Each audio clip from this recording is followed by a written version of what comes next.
Hi there, I'm Juliana Carroll, and this is my sister and partner in Coffee and Tech, Lisa Jackson. Together, we are your hosts here at the Coffee Tech Talk Show, exploring anything and everything to do with work orchestration and automation.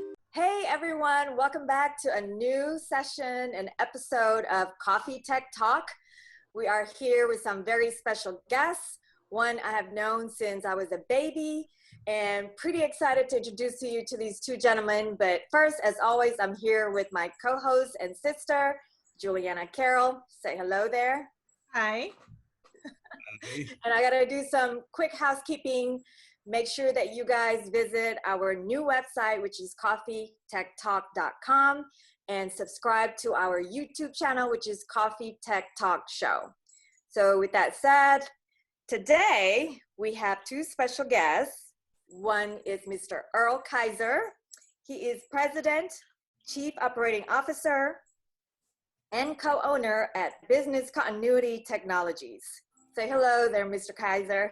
Hi there, how you doing? And with him today, with the same company, which is Business Continuity Technologies, we have Melvin Chatman Jr., who is the Executive Operations Director. Hi. Is that right? That's right. Yes, ma'am. Okay. So I wanted to start with some questions. And let's start with you, Earle. How would you define work? Work is fun. When I do stuff that's fun, then I'm not at work. To me, when I have fun, that's also my work. Work hard, play hard, period. I like that. That's definitely a good motto. So Melvin, do you have anything to add to that? How do you feel about work? Work for me is making a place better than it was when you got it. Very nice. So tell us a little bit about your role and what is your responsibility at the company? Overall, I supervise the day-to-day operations. So we have clients that call in, they need service. I need to make sure they're being attended to within our service level agreement. So they're taken care of quickly. Okay. So you have a team that actually reports to you? We all work together. So we all collaborate on everything. If I may add something, you know, most times when you call in a tech company for support, it's because you're down, you're hurting, something's seriously going wrong. What we like to do is to make sure when a client calls in, it's a painless and a seamless piece whereby our dispatcher talks to the client as if it's her best friend, understands the situation in a very down-to-earth manner as opposed to a condescending or, you know, techie versus non-techie, and works in a manner to give that customer the feeling that we will take care of you and you are the only customer as far as we're concerned that we're focusing on. Get a lot of panicky people, huh? So, We got several today, for example. You know, they pushed the wrong button. They were afraid they're going to get that ransomware virus. And we had to talk them down and said, that's okay, we'll work with you. And she felt guilty that she pushed the wrong button. it's kind of like almost like a bedside manner with a doctor, right? Do you guys teach that too? Absolutely. I mean, if we're going for that bedside manner, in fact, you know, in my opinion, what Melvin takes care of is to make sure that our dispatcher is our front line to the company. If that person is not the actual advertisement to the company, then we're not, you know, we're spinning our wheels. Yeah, I agree. I mean, a lot of times, you know, being in technology and operations, especially, the first thing you kind of want to do when you get that panicky phone call is take the temperature down so that they can actually talk and tell you what's going on, right? Instead of like, I can't do anything. Exactly. That would be me. That would be me, the panicking one. That's part of what we do is to not, and my philosophy just in life, if two people are panicking, we're not going to get anything done. So somebody's got to be cool. Right. So you might be panicking on the inside. You just have to be cool and assure them it's okay. So Earle, talk about the company itself. You and your brother, Lester, founded this company how long ago, and what made you start this company that is very successful today in Las Vegas? What is it about, and what was it when you started it, what you wanted to accomplish with the company? Well, we've been in the business here in the Valley for 30 years. So we're one of the original companies here in Vegas. So it's a family-run minority business. And we've been focusing originally just on break-fix technology. And for the last 10 years, we've been focusing more on services, customer service, customer continuity, business continuity. In other words, our intention is to make sure that whoever works with us, if something goes wrong, regardless whether it be hardware, software, or otherwise, we want to make sure that business continues. That's been our focus, and it's been very good. We've had a rough time during the first recession back in 2007, 8, but we worked with our clients, helped them along, negotiated the whole process, and they became lifelong clients. Now we're going through the same scenario with COVID, and we're working again with that. Knock on wood, we've been very fortunate that nothing negative has happened, and because they know they need us. I mean, everybody's working remotely out of the house. Yeah. And without us, they can't continue working. So not only us, but the entire IT industry is now really being put on a pedestal because of the remote working. Okay. So is your target market the health industry? No, our target market is really the small and medium business in the Vegas area. 75%, some people say 99%, but I'd say 75% is small business. And so we cover the lawyers, one of the largest attorney firms in Vegas, a couple of school districts, entire county, which covers, all the emergency operations, the sheriff's department, finance. The past paradigm was IT and support was a cost factor. It was really a cost burden to the company. Right. Many companies now throw their IT support services into their marketing organization. They realize that's how they can really market their whole industries, that we know ways to make them market their product better, easier, quicker, cheaper, faster type scenario. Right. IT as a marketing, enablement instead of a cost center. That's basically the word. That's what I was trying to say. What does that mean exactly for those of us who just did not understand what you just said? Well, that's easy. Normally, as we say, is that IT is a very expensive because we don't make money. We're not a profit type center. We're a cost center. It costs money to have IT. Now we have proven that through our skill sets and our recommendations as your trusted advisor, we can actually help you make money. So when we don't visit our customers, we don't say, hey, you got these problems as far as equipment. We'll say, hey, if you do this, you improve in that. This will keep your productivity, bring your productivity higher, or it'll help you sell more things, more visible to the market, and makes your employees more productive in the long term, as opposed to just trying to fix minor things. So it could be as simple as password resets. They take forever, but if we figure ways to do it automatically or help them do it quickly, the employee can be very productive. So we're a hero now. Yeah, you're definitely my hero when I have problems at work, with what's going on with my computer. Like you said, you don't think about it until we need to go to tech and, send an email for support, right?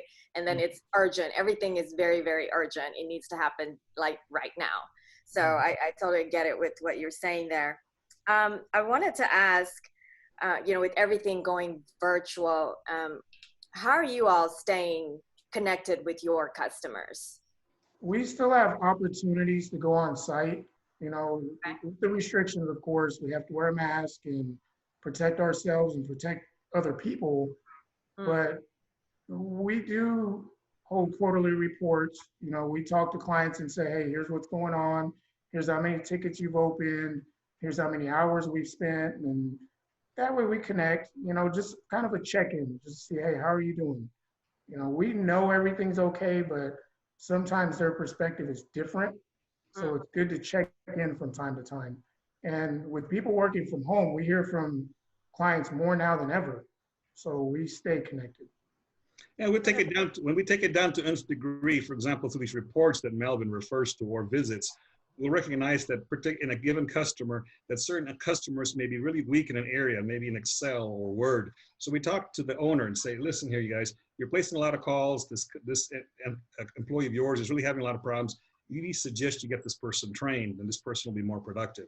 That's not IT, that's really a business partner. We are business partners to the customer. Or if we see a certain printer always failing, and trying to fix it, and it costs us time and money, we'll prove to the customer that it's time for you to get a new printer. Oh yeah, that printer's been there for 10 years, time to replace it, that scenario. So we believe that we're a business partner, a trusted advisor, not just a break-fix outfit. How are you gaining new clients? You've been around for 3 decades, and obviously I'm sure it's been a lot of, reputation and word of mouth. How are you getting new clients? We currently have a business development director now. And a lot of our marketing comes from our website. We do get referrals from existing customers as well. What are your thoughts on synchronizing people to work together? An example, workflow orchestration and automation. Workflow and automation, that's something everybody wants to achieve because nobody wants to do anything manually because it wastes time. We have a ticketing system, it's called ConnectWise, and that's our bloodline. So anything that comes in and out of there, that's how we determine our workload, determine our on-site visits, meetings, everything goes inside ConnectWise. If a client calls in and says a key on my keyboard is sticky, it goes in ConnectWise, just so we can build that record, because we do have another system called Automate that also monitors the network. So if we start seeing recurring problems, that alerts us to say, hey, maybe we can automate something for, say, this server that keeps going down, because we have an issue with a medical office that, hey, this fax server keeps going down. We can automate that service to automatically restart itself. So that's a little bit of the automation we do on a daily basis. So it's things that can be repeated. You guys, keep a track of all the trend lines, and then whatever can be, that's repeatable, you make initiatives to automate it. Yes, ma'am, exactly. Better, faster, cheaper concept. Yes. Yeah. That's how we save money, really. And from the internal perspective is to be as automated as possible, work smart, less and not as hard. Yeah. Yeah. And then it also provides auditability, right? So the time they called, the time it generates, the time like the automation triggers and how many times it triggers and so on. So you can prove your value to your customer, right? Exactly. Yeah, automation works at 3 in the morning when the server craps out or crashes, pardon me. My engineer on call gets notified. I get notified, so we get working on it to the point that maybe if it need to be, our engineers at the customer step at 8 o'clock, ready to fix it. That's automation workflow. In that world, I mean, are you with your customers? It seems like you're seeing them on the daily. Are there trends, that you're seeing out there that people are leaning towards that would help the rest of the world? I mean, with COVID right now, and we kind of predicted this, but we didn't, people are working remote now. And a lot of clients might decide, I'm saving thousands of dollars a month by not having people in the office. So why do I need all these people here? So one of those trends, excuse me, is people working remotely, which in turn, we have to set up VPN access. Maybe we find a better tool than VPN. I know clients that use Splashtop. And, you might have people that use TeamViewer. So there's different avenues to get people connected to their PC at home, but that's one of the biggest trends right now. Yeah, we do a lot of training individually for Teams and Zoom as an example, because everybody wants that, getting tired out of doing that as far as Zooming. I mean, love to meet people. Our goal is to meet at least the head clients once a quarter, but right now with the fact of COVID, we can't. We only on essential services, we visit a customer. So that's the challenge. The other challenge is obviously when you have a group of employees in a building, it's easy to work the issues. They can share or compare notes. But if a person is working at home and the dog's barking, the kid's screaming, it's very hard to try and solve an issue with a client. But we have all adjusted, not only us, but the industry, the whole world has adjusted to this. Right. Yeah. I mean, I'm kind of old school too. There was a time when, when you have to jump on a call or a video, everything had to be perfect, and you better not have your dog or your child in the back, crying or making noises. But I think that's the one thing that we can appreciate, because everyone is going through this, together. We understand, and not only are we, the professionals, are working from home, but we have, there's kids that aren't going to school, so they're at home, going through that as well. Right. So I think that's the one thing that, the world has definitely laxed about that, which I can appreciate. So as you can see, I'm a little bit more relaxed, with the dog. I mean, I'm being honest, there's a dog in the back, What are the symptoms of good work or a job well done? How do you measure a job well done in your company, Earle? Oh, the bottom line really is feedback from the customer, number one. But combined with that is through the metrics we see how efficient the engineer resolves an issue. And also more importantly, how that engineer communicates back to the customer what he or she has done, so the customer knows that the job is completed, the loop is closed. But again, we gauge by customer sat and referrals. I would say the same thing. I mean, the customer feedback is the biggest measure of success. And it feels good inside when you go on site and they're like, oh my God, BCT is here. And, you know, they talk about a certain person, you know, George was awesome. He helped me with such and such. And Right. it makes you feel good, you know, that you're serving your community. You know, that's what the big picture is. That's what it's all about. Today's customer, for the most part, are very informed. They're informed customers already. So you can't, you know, pull the wool over their eyes. They know exactly what. And so now you've got to differentiate from the product and the services. And that's how we differentiate ourselves, is in the service more than the product. It's kind of nice though for your customers to know that you're nearby, right? Mhm. Even though things can be done virtually, it's still nice to know that, you know, you're there. Local presence always helps. Yeah. Yeah.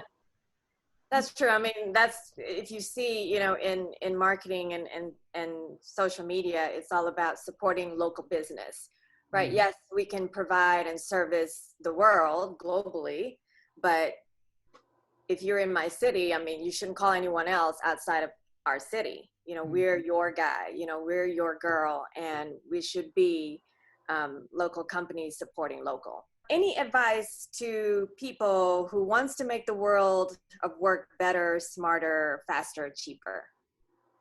If you asked me that question 2 years ago, I'd give a different answer. But today, because in light of everything going on, is, for God's sakes, let's think with an open mind. You know, take those blinders away. And, you know, your thoughts, your ideas may not be the correct one. It may be right, but not maybe the best one. The guy next door may have something better. But don't just, you know, be closed-minded. Be open-minded and think openly and freely. That should help a lot. If you were given $1 million today, what would you do with that? And I would first invest in our company. And as silly as it sounds, because I haven't thought any of this through, but it'd be nice to invest in the community, you know, and maybe I'm off topic, but one of my goals is to have us do community service from time to time. If you're gonna go to a soup kitchen, serve some homeless people for a while, if you're gonna do a fundraiser for something, you know, right now they're doing back to school supply, something just to help the community, because everybody matters here. And I think it's important to give back. And I haven't thought any of it through on how or what, but that's what I would do. Did you want to tackle that question too, Earle? I was always very, and based on my background, and I know, Lee, that you understand that, you know, was always to help needy people in third world countries. And that's what my mom and dad did. My mom and dad were both in the education space and really helped a lot of folks. And to this day, they still remember my mom and dad. And I love that for that. But I have grown to have another approach to this thing. I said, why are we, you know, no offense to those folks in the third world. We got a lot of people in this country that needs help. I totally agree with what you said. It's about, you know, leaving, I guess, what will our legacy be, right? And if we could do something good, we should. So, Absolutely. Yep. yeah. So anything else you want to ask? What was the craziest call you get? I'd like to hear, you know, what are like your worst, how about this? Your worst clients and your best client call. I'm sure, Earle, you have some in the 30 plus years that you've been in the business. Yeah, I'll be honest with you, it was not with this current company, but it was when I was still in Atlanta. And this could be off record, I don't know. I worked for another company. It was Wang Laboratories, and they sold a lot of digital voice equipment, which included large storage spaces to store voices. And in South Carolina, there's a company that does, unfortunately, they're still around, 1-900 calls. Wow. They store all that stuff there. And so we've been called several times to help because the system went down or something goes wrong. And ultimately, I have to go with my engineer to on site for a problem with one of the hard drives just crashed. And the most weird thing about it is you always expect something interesting on the other side of that phone. But these were grandmas knitting, falling asleep. Seriously. Are you serious? As soon as I can be. They have this script depending on what you called about, and they're busy knitting, and oh my God. So that's what the folks pay 1-900 for. And I left with a different taste, and they're still around, believe it or not. So Wow. that's the weirdest call if you want to ask about that. What's your best experience? Worst and best? Oh God, that's such a tough question. Because we have such good people, and we have one client that we service, and I remember walking in there for the first time and doing some work, and I heard smooth jazz on the speakers, and I listened to smooth jazz, and I was like, I can't. Maybe it's just a fluke. Maybe it was put on that channel by accident. So I got done with the work, and I was like, hey, you got watercolors on. I was like, you guys listen to smooth jazz? Like, oh my God, we love smooth jazz. Like, really? So next thing I know, they're calling me and going, hey, you want to go to a Dave Koz concert? He's a saxophonist. I was like, hell yeah, I want to go to a concert. So my wife and I and the two owners, because they both work together, her and her husband, we all went to that concert and had a great time. And that was one of the best experiences I've had since I've been working here. And there's such great people, such good people.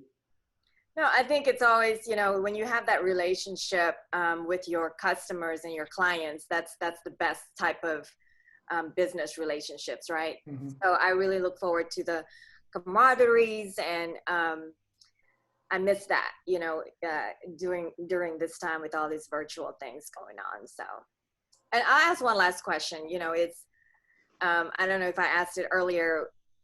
I mean, do you, like, if you had a chance, or if you dream, you got to dream big, what would you say would be the way to improve these virtual experiences to make it seem like we're actually seeing each other, in real life almost? Virtual reality's come a long way.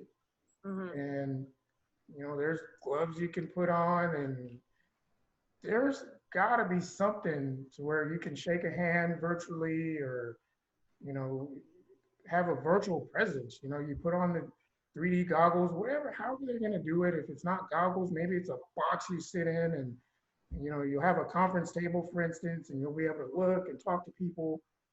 Yeah. Something's out there. It's got to be. And it's going to happen, because in our trade, whether even in the tools that we use and the software that we play with, they're all in that virtual reality and artificial intelligence. It's just around the corner, I think. So, need always drive innovations, right? So, oh yeah. This scenario here in COVID has driven a lot of folks into different ideas on what we can do to meet it, because you're right. There's very few conventions in town now. I miss those conventions, get the camaraderie and the relationship building. And, that's going to be a better way now to do it. Right. Okay. Well, I want to thank you both for taking the time to speak with us today. If they wanted to get a hold of you, how can they get a hold of you? Through LinkedIn? Do you have an email that you would like to mention? We have our website. It's bctnv.com. We're both on LinkedIn. You can reach us on LinkedIn. We do have a Facebook page as well, Business Continuity Technologies. You can call us at 702-385-9990. You can leave a voicemail. Somebody's going to pick up the phone, because that's what we do. That's our business. Call, leave a voicemail, email address, all that stuff's on the website. Wonderful. Well, thank you all so much for tuning in to another episode of Coffee Tech Talk Show. Make sure that if you have any questions, to subscribe to our Coffee Tech Talk Show on YouTube, and email us at connect@coffeetechtalk.show. So with that said, anything else, Jay? See you next time.